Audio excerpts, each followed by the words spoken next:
This week we are covering file handling, and we're also going to cover exception handling because exceptions occur quite often when you're dealing with files.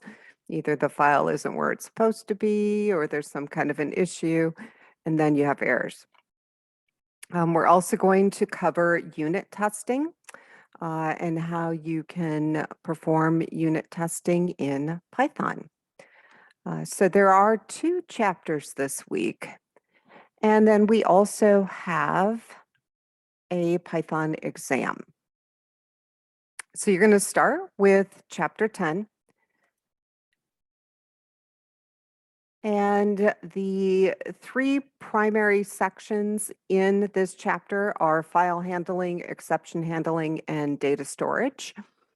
And I have videos on the lecture of each. I also have the chapter 10 zipped file for you guys to download so you can look at the examples that are in the book. And then below each section, there are hands-on exercises for you to practice what you've learned. And in those hands-on, there are also videos that you can watch that kind of walk you through how to do the hands-on. Okay, so once you get done with all of this, you should have the following files. So I've kind of summarized them in this table, along with how many points each one is worth. And you're going to take that whole chapter 10 folder and put all of the files that are inside up on GitHub. Then you're going to move on to chapter 11, which gets into unit testing. So all of the lecture material is in a single video. The files that go with this chapter, you can download and unzip so that you can see them. And then after each little instructional section, you will find a hands-on that lets you practice what you've learned. And in the hands-on sections, there are additional videos.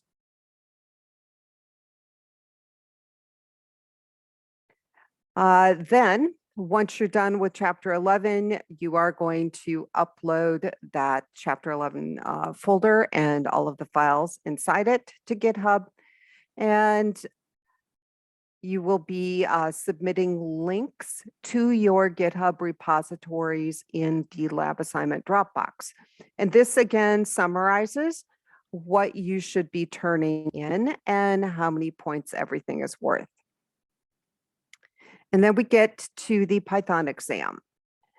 So the exam covers everything that we've learned so far. The questions are similar to what you are going to see on the IT specialist Python exam. So they are not just true, false, and multiple choice questions. There are multiple answer questions. There are fill in the blank questions. There are drop down code completion questions. There are questions where you have to rearrange code. So lots of variety as far as questions. The questions are worth 1 to 3 points apiece. There are 48 questions on the test. The total points on the test is 75. You will be allowed to take this test 3 times, and your highest score will be used in the Moodle gradebook. It is open book, open note. There is no time limit. And the purpose of these test questions is to prepare you for your certification exam. Keep in mind that the certification exam is going to be your final exam. It is timed. There's like a 50-minute time limit, but not near as many questions. Okay, so you'll notice that the test will open at the beginning of this week. And then I'm giving you an extra week so that you can get all 3 attempts in. So it's not closing for a couple weeks. As far as additional resources, I did include a link to a Python input and output resource that may help you since we are dealing with file handling. And if you run into any problems or if you have questions, please let me know and have an awesome week.